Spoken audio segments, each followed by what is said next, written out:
글이 올라온 건 자주 보지만 글은 처음 올립니다. 저는 24살에 결혼을 했습니다. 지금은 3개월째 결혼 생활을 하고 있습니다.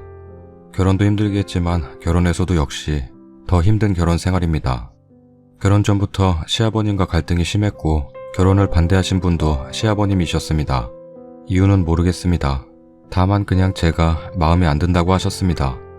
아버님은 결혼 전부터 집에 자주 찾아오길 바라셨고 전화도 자주 하길 바라셨습니다.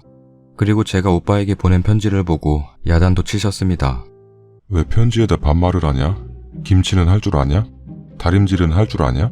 등등 많은 것을 터치하시고 결혼하기 전에 스튜디오 촬영부터 아버님께 허락 안 받고 했다고 한참 동안 갈등이 많았습니다. 모든 걸 아버님 손에서 쥐고 흔들어야 되는 분입니다. 이런저런 일로 인해서 결혼을 못할 뻔했는데 겨우겨우 결혼을 하게 되었습니다. 다 말하기에는 너무 사연이 길어서 이 정도로만 적겠습니다. 결혼 후 남다른 시아버님과의 갈등이 시작되었습니다. 결혼한 날부터 나의 고통은 시작되었습니다. 신랑은 결혼하면 덜 그러겠지 했는데 더 심해졌습니다. 아버님은 결혼과 동시에 본인이 보호해야 할 사람이 2명이 생겼다고 생각하셨습니다. 너희들은 이제 내가 보호자다. 그러면서 그날부터 간섭이 시작되었습니다. 하루에 전화를 5번 이상 하셨고 저의 사생활까지 다 터치를 하기 시작하셨습니다. 밥을 먹었다고 하면 뭐 먹었니? 어떻게 만들었니?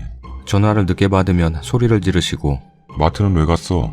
뭐 사러 갔어? 그때부터 저의 전화 스트레스는 시작되었습니다. 저도 처음 시집 왔으니까 전화를 자주 드렸습니다. 대신 무난 인사가 아니라 12시쯤, 3시쯤, 8시쯤 이렇게 드렸습니다. 아버님은 그게 불만이셨던 것입니다. 그리고 저희 아버님은 부동산을 하십니다. 자격증은 없으셔서 빌려서 하십니다. 제가 서울에 모임이 갈 일이 있어서 가는데 제가 뭐 하는지 다 아시는 시아버님은 부동산에 들리라고 하셨습니다. 근데 제가 그날 정장을 입지 않았고 그냥 얌전한 캐주얼 치마로 입었습니다. 그래서 하는 수 없이 들렸습니다. 그랬더니 저를 보시더니 어디서 옷을 그렇게 입고 왔냐? 거지 같다. 주변 사람들 보는 눈도 있는데 이게 뭐냐? 이럴 거면 오지 마라. 라며 소리까지 지르셨습니다. 아버님은 오로지 정장을 입고 시댁에 오길 원하십니다. 그래서 제가 아버님 옷을 맨날 정장을 입고 오라고 하시면 제가 어떻게 여기를 편하게 오겠어요. 아버님 오늘은 여기에 오려고 온 게 아니라 모임이 있어서 잠깐 왔다가 들린 거예요. 했더니 소리 지르셨습니다. 저도 모르게 아버님 계속 이러시면 스트레스 너무 많이 받아요. 옷까지 가지고 그러시면 제가 어떻게 해요? 라고 했습니다. 저도 모르게 너무 황당해서 그렇게 말하고 말았습니다.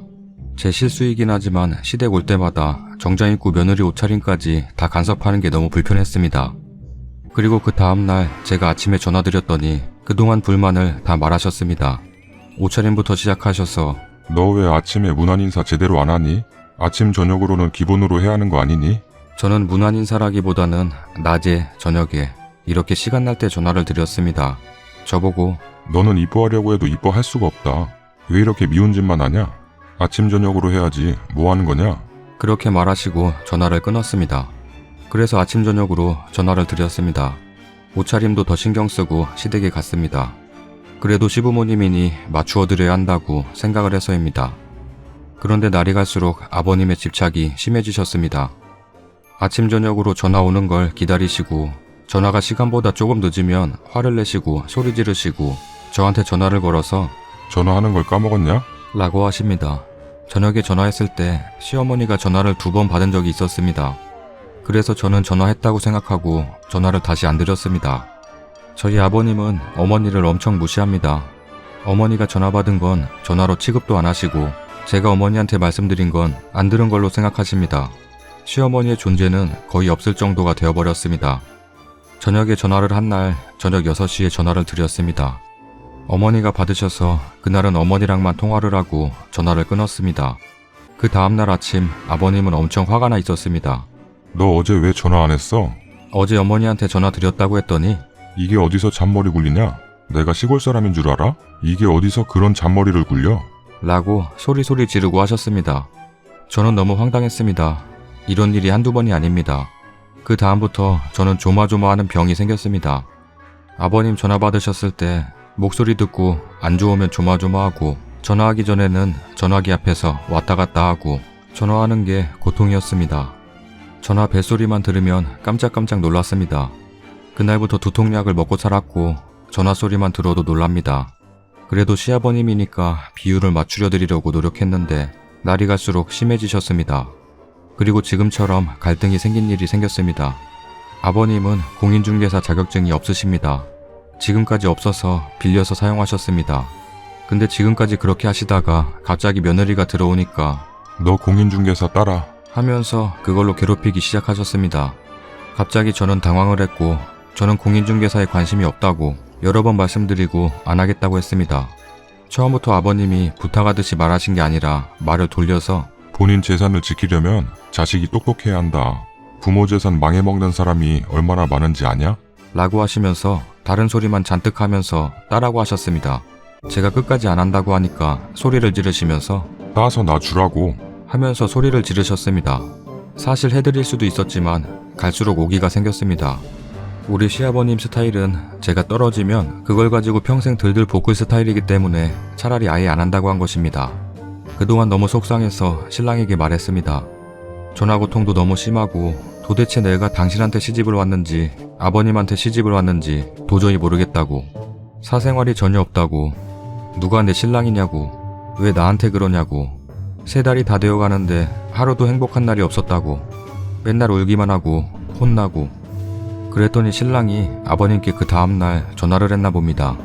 아버지한테 전화 일주일에 한두 번만 하도록 하자고 했나 봅니다. 아버님 입장에서는 도저히 용납이 안 되는 말이었겠죠. 그 후 아들한테 너 같은 건 자식도 아니라고 전화도 하지 말라고 소리 지르고 해서 일주일 정도 연락을 안 했습니다. 아버님으로서는 자기한테 반항을 했다는 게 용납이 안 되셨습니다. 저한테 전화를 하시더니 너 불만이 뭐야? 그러시길래 아버님 전화 양이요 했더니 옛날 같으면 시부모한테 문안 인사했고 문안 전화도 했어. 네가 제대로 했어? 너 내가 시켜서 그 다음부터 했잖아. 네가 먼저 했냐고. 말해봐. 그래서 제가 아버님 요즘이잖아요. 요즘인데 어떻게 그렇게 해요? 했더니 너 가정교육 그딴 식으로 받았어? 너희 집에서는 그렇게 가르치냐? 소리 지르셨습니다. 그 다음에 공인중개사 말이 나왔습니다. 저는 그때 아버님이 이러실 줄 알고 저는 그냥 책만 사서 집에서 부동산이 뭔지만 알아두고 학원이나 시험은 절대 안 본다고 3번이나 말씀드렸습니다. 이제 와서 하신다는 말씀이 너 학원 다니고 시험 본다고 했으면서 왜 안 해? 지금 사람 놀려? 너 지금 나 우롱하는 거냐? 이 싸가지 없는 기집애야. 너 같은 게 들어와서 우리 집안이 풍지박산이 났다고. 이 싸가지 없는 기집애야. 너 나한테 아버님이라고도 하지 마. 너 같은 건 며느리도 아니다. 너 서울 오지 마. 너 서울 오기만 해봐. 전화도 하지 마. 이 싸가지 없는 기집애야. 하면서 욕하고 끊은 게 마지막이었습니다. 지금 2주째 이러고 있습니다. 지금까지 저희 시어머님이 아버님을 그렇게 만든 것입니다. 아버님이 말하면 아무 말도 못하시고 아버님을 다 비유 맞춰 주셨고 아버님은 그걸 알기에 열받으면 집을 나가버리셨습니다. 그리고 어머님한테는 하루가 멀다 하고 저한테 전화가 옵니다. 가정의 평화를 지키렴. 너가 잘못했다고 하렴. 네가 공인중개사 학원 다니렴. 제발 가정의 평화를 지키렴. 어머니의 가정의 평화는 30년을 아버님의 비유를 맞추고 아버님이 해달라는 대로 다 해드리는 것입니다. 전 그렇게 못한다고 했습니다. 신랑도 시어머니도 그런 시아버지를 지금까지 맞추어 주었는데 며느리가 못하겠다고 하니 너 같은 게 들어와서 이렇게 되었다는 말이 나오는 거겠죠. 그리고 2주가 지난 지금 전 앞으로 어떻게 해야 하는지 모르겠습니다. 며느리들이 평균 일주일에 한두 번 전화를 드린다고 합니다. 저는 일주일에 하루 3번씩 21번의 전화를 드렸고 한 달이면 80번 이상의 전화를 드렸습니다.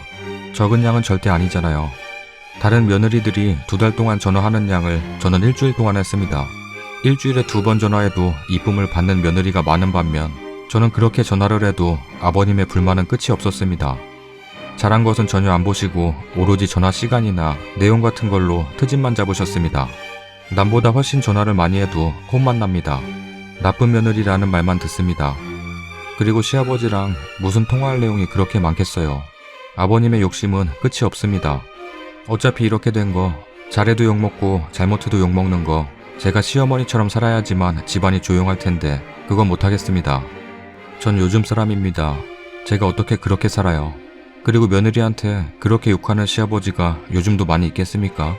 최소한 며느리한테 적어도 조금이라도 예의는 지켜주셨어야 하는 거 아닌가요? 가정교육 그렇게 받았냐고? 너희 부모가 그렇게 가르쳤냐고? 이 싸가지 없는 기집애야? 위의 내용이 제가 이렇게 욕을 먹을 만큼 잘못한 건가요? 저는 아직 어려서 잘 모르겠습니다. 어떤 방법이 좋은 건지, 어떻게 해야 하는 건지. 남들보다 전화를 많이 해도 항상 불만인 시아버님. 본인이 따기 싫으니까 공인중개사 가지고 며느리를 괴롭히는 시아버님. 며느리한테 욕까지 하고 할 말 안 할 말 다 하시는 시아버님. 부모가 자식들 잘 살기를 바라셔야지 본인의 만족 때문에 자식들의 사이가 나빠지는 걸 바라시는 건지. 본인한테 먼저 잘해야 너희가 잘 산다고 생각하십니다. 자식들의 행복을 바라지 않으시는 건지. 제가 잘못된 건가요? 어떻게 해야 하나요? 너무 속상합니다. 괜히 어릴 때 시집와서 이런 것 같습니다. 사랑이 다가 아니라는 게 이렇게 느낍니다.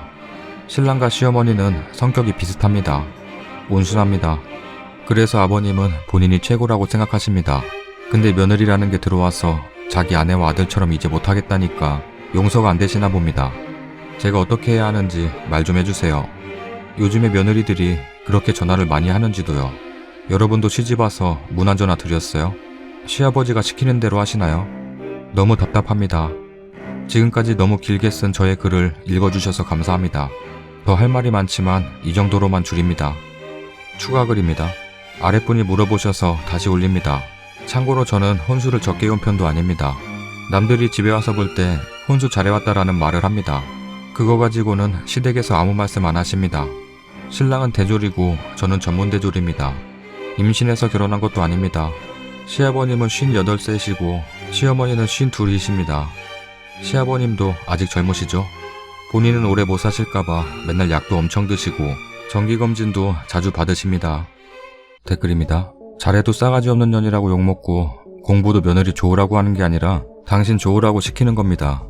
뭐 해먹는지 어떻게 했는지조차도 묻는 시아버지라면 연락 먼저 하지도 받지도 마세요. 연락 딱 끊는 게 좋을 듯 합니다. 며느리 무서운 줄 알아야죠. 신랑분은 뭐 하십니까? 아버지가 저러면 아들도 영향받았을 텐데. 걱정이 구려. 혹시 남자 입장에선 생각이 다를 수 있을 것 같아 저녁에 신랑에게 살짝 물어봤습니다. 말이 채 끝나기도 전에 신랑은 미친 시아버지네 그러더군요. 자기 마누라고나 통화하지 왜 며느리 잡냐고. 공인중개사 얘기까지 했더니 그런 시아버지가 어딨냐고 막 화를 내대요.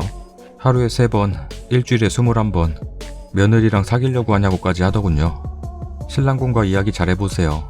시아버지가 남자 눈에도 심히 정상은 아닌 걸로 합니다. 노력을 하는데도 계속 욕하시고 친정 부모님들까지 욕하신다면 신랑분과 대화를 잘 해보세요. 그리고 요새 수명 깁니다. 80 넘어서까지도 살고요. 글쓰님 시아버님 같은 성격의 분들은 더 오래 사십니다. 좋은 것만 챙겨 드시고 건강이라면 벌벌 떠시고요. 그리고 시어머님이 계속 내내하면서 살아오고 아들도 내내하고 살았던 거 그게 제일 큰 문제입니다. 그 기고만장한 기세 무시하는 수밖에 없어요. 공인중개사 자격증 혹시나 따셔도 절대 시아버지 주지 마시고 감추시고요. 본인 아들내미 보고 따라고 하시든가. 아직 58세시라면서 본인이 따시지 그러신답니까? 참고로 저희 친정아빠 62이신데요. 친구분 재작년에 공인중개사 자격증 따셨습니다. 본인이 따려고 노력하시면 충분하지 않을까요? 주변에 따라고 난리를 치느니 그 세월에 본인이 따면 안 되는 겁니까? 절대 굽히지 마세요. 그러면 정말 돌아가실 때까지 앞으로 20-30년 그렇게 사셔야 합니다. 신랑분에게 도저히 못하겠다고 하시고요. 그 선을 신랑분도 못 지켜주시면 그 전까지 아이 계획 세우지 마셨음 합니다. 그리고 어머니 전화도 될 수 있으면 받지 마세요. 말이 통해야 뭔 말을 하지요. 몰상식한 노인네 같은 이라고. 전화 못 받아서 죽은 귀신이 붙었나? 조선시대 더하기 군대식이 결합돼서 완전 어거지를 부리고 있네요. 신랑도 시어머님도 두 손 두 발 다 들었으니 님도 맞춰주지 마세요. 할도리만 다 하시고 쌩 까세요. 군기 잡으려고 그러는 것 같은데 절대 물렁하게 보이심 갈수록 그럴 거예요. 너 같은 거 들어와서 우리 집이 어쩌고? 기가 막히네요. 나도 이런 집 시집 와서 참 볼 꼴 안 볼 꼴 다 보네요. 그러세요. 아직도 구독 안 누른 사람이 있어? 진짜야? 구독하기 눌러주세요. 구독 한 번만 눌러줘. 감사하게 생각할게. 구독하기 눌러주세요. 어허, 끝까지 안 누른다고? 아잉, 구독하기 눌러주세요.